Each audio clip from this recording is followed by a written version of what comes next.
Ketika lelah menghadapi banyak masalah, orang-orang yang awam bertanya, sesungguhnya apakah tujuan kita dihidupkan? Pertanyaan yang sama juga terlontar dari mulut orang-orang yang menderita penyakit parah berkepanjangan. Di luar dugaan, beberapa orang kaya raya juga bertanya, apakah tujuan hidup kita? Padahal mereka punya rumah mewah, mobil mahal, dan uangnya berlimpah, serta selalu berfoya-foya. Ternyata rutinitas yang menyenangkan itu tidak membuat mereka bahagia, malahan menjadikan mereka bosan. Karena itu, sebagian dari mereka mencari pelarian, di antaranya dengan mengkonsumsi obat-obatan terlarang.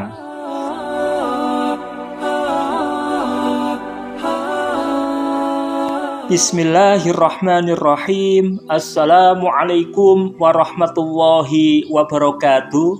Alhamdulillah wa syukurillah ala nikmatillah. Allahumma sholli ala sayyidina Muhammad wa ala ali sayyidina Muhammad.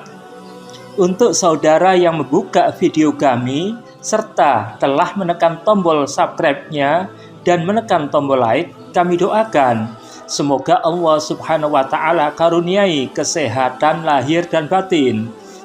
Juga kami doakan semoga Allah Subhanahu wa Ta'ala karuniai keselamatan, kesejahteraan, dan kebahagiaan hidup baik di dunia maupun di akhirat kelak. Amin, amin, amin. Saudara pendengar, apakah sesungguhnya tujuan hidup kita? Orang-orang yang beriman pastilah memahami bahwa tujuan hidupnya adalah untuk beribadah kepada Allah Subhanahu wa Ta'ala. Sebagaimana firman-Nya, "Wa ma khalaqtul jinna wal insa illa liya'budun." Artinya, aku tidak menciptakan jin dan manusia melainkan agar mereka beribadah kepadaku. Quran Surat Az-Zariyat ayat 56. Jelaslah bahwa dalam keadaan bagaimanapun, suka atau duka, orang-orang beriman menyadari tujuan hidupnya untuk beribadah kepada Allah Subhanahu wa Ta'ala. Jika orang itu miskin, ia akan berusaha sekuat tenaga mencari nafkah, sebab bekerja terhitung ibadah. Apabila kaya raya, ia pun tergerak memanfaatkan hartanya untuk beribadah kepadanya. Misalnya, membantu meringankan beban fakir miskin dan menyekolahkan anak-anak yatim. Sekalipun ibadah tujuan hidup kita, namun janganlah berlebihan. Abdullah bin Amr radhiyallahu anhu mengungkapkan, Nabi Muhammad Rasulullah SAW bertanya kepadanya, "Aku mendengar engkau selalu sholat sepanjang malam dan senantiasa berpuasa pada siang harinya." Abdullah ibnu Amir membenarkan, "Ya, aku mengerjakan semua itu." Nabi Muhammad Rasulullah SAW menasihatinya, "Sungguh, jika engkau mengerjakan semua itu, niscaya matamu mengantuk dan tubuhmu melemah. Sungguh, engkau wajib memenuhi hak tubuhmu dan keluargamu. Karena itu, berpuasalah dan berbukalah. Sholatlah dan tidurlah." Hadis riwayat Bukhari Muslim. Aisyah radhiyallahu anha menuturkan bahwa Nabi Muhammad SAW datang ketika ia sedang bersama seorang wanita. Nabi SAW bertanya, "Siapakah wanita ini?" Aisyah radhiyallahu anha menerangkan, "Wahai Rasulullah, dia adalah penduduk Madinah yang paling banyak ibadahnya. Dia tidak pernah tidur malam."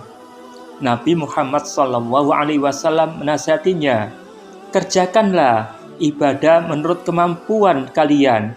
Demi Allah, dia tidak akan bosan sehingga kalian sendirilah yang akan bosan."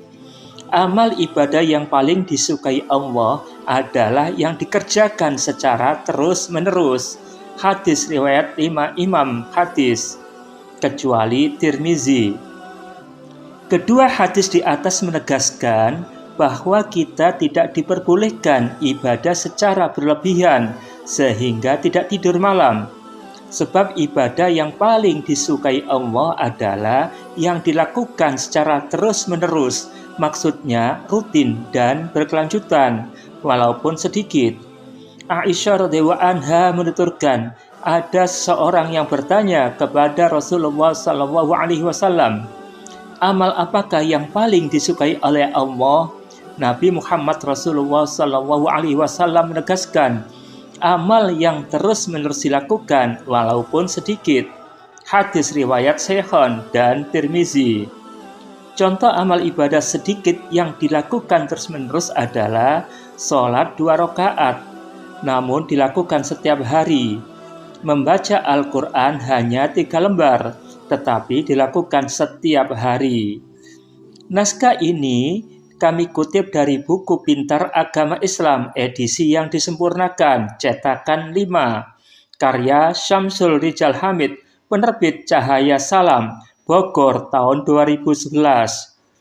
Terima kasih pendengar, kurang lebihnya kami mohon maaf. Billahi taufik wal hidayah. Wassalamualaikum warahmatullahi wabarakatuh.